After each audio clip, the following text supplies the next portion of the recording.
Welcome back to the Cognitive Athlete Podcast. I'm your host, Clint, high performance coach, speaker, and author of The Cognitive Athlete. If you've been following along this season, firstly, great job. You're actually doing the work. Week 1, we slowed things down. Week 2, we protected your energy. And week 3, last week, we designed your next training block properly. And by now, you might be thinking, okay, things feel steadier, but my focus still isn't great. Maybe you sit down to do something important, and then 5 minutes later, you're checking emails or notifications. Maybe you feel calmer, but you don't feel as sharp. If that's you, you're not alone. That's a normal thing. And that's exactly what we're going to talk about today. This is week 4 of the 10-week cognitive training cycle. And this week, we rebuild focus properly. Not by forcing it, not by shaming yourself, but by training it. Let's dive into it.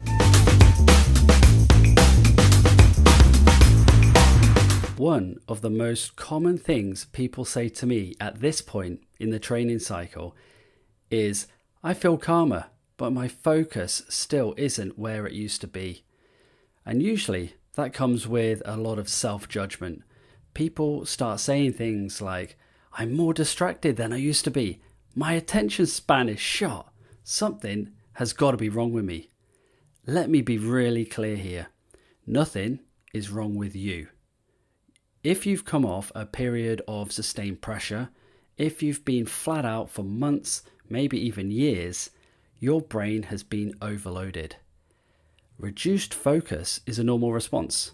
Focus just doesn't snap back because you've slowed down. It has to be retrained. Focus is a skill, not a trait. This is the reframe that matters today. Focus is not a personality trait. It's not something you either have or you don't have. The good thing is, focus is a trainable skill. And like any skill, it degrades under constant strain and pressure. When cognitive load is high for long periods, attention fragments, task switching increases, and that deep work, the depth to your work disappears. Your brain adapts by scanning instead of concentrating.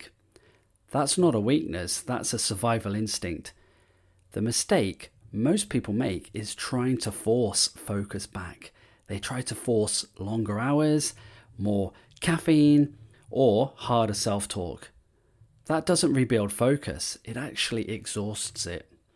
And that's why structure comes before focus. This is why episodes 1 to 3 matter so much right now. You can't train focus in chaos. Focus actually improves when your pace is controlled, your energy is protected, and you have some structure to your year, your month, your week, and your day. Now that those foundations are in place, your brain is finally in a position to relearn depth. But it needs the right stimulus, not pressure, but practice. Here is another trap that people fall into. They think rebuilding focus means concentrating for longer. It doesn't. It means concentrating more cleanly, even for short periods. Depth comes before duration. In cognitive training, we always start with fewer distractions, shorter windows, and clearer intent. Once depth returns, time will naturally follow. Trying to jump straight to long, uninterrupted stretches usually fails. So let's simplify this. If your focus feels off right now, it's not because you've lost your edge. It's because your brain has been under load for such a long time. When pressure stays high, attention fragments. You get good at reacting, not concentrating. And focus doesn't magically return just because you slow down. It has to be rebuilt. Not with longer hours, not with more caffeine, not with self-criticism, but with short, deliberate periods of clean attention. You're not trying to become some superhuman this week. You're just retraining depth All that deep work. That's it. Now, let's make this super practical with some action steps for you. Action number 1. I want you to create one daily focus window. Just one. A 10 to 15 minute window each day where notifications are off, your emails are closed, meetings are blocked, you schedule that time in your diary so nobody can take that time away from you. This is not your whole day. It's just a focused training session. Treat it like going to the gym. Show up, you train, you do the work, and then you leave. Action number 2. I want you to define the task before you start. Before you begin this focus window, answer this one question. What does good look like at the end of this block? Whether it's one task, one outcome, it's not a list of things. It's clarity. And this clarity will actually protect your focus and stop you multitasking or switch tasking. An example could be to finish the executive summary of a report that you need to submit for the next week. Or it could be to contact 5 current clients.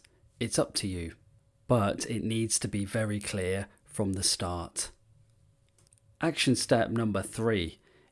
Stop at the first sign of any drift. This is really important. When your attention starts to slide or starts to stop or you get distracted, don't push through. End the session deliberately.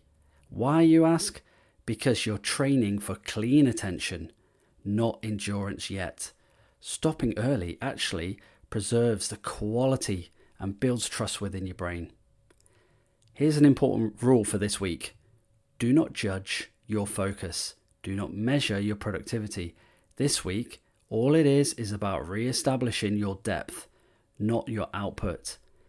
If focus feels fragile, then you're doing the right thing. Okay, lots said. Let's bring this all together.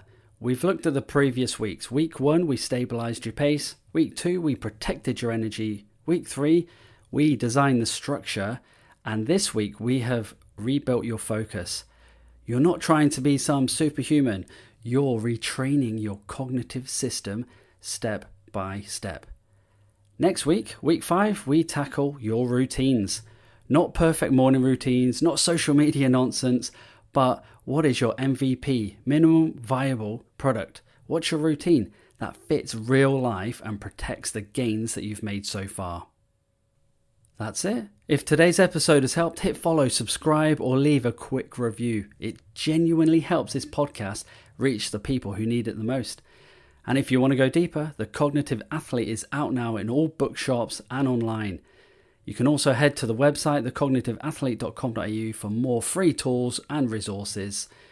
Thanks for listening. And remember, focus isn't something you find, it's something you train. See you next time.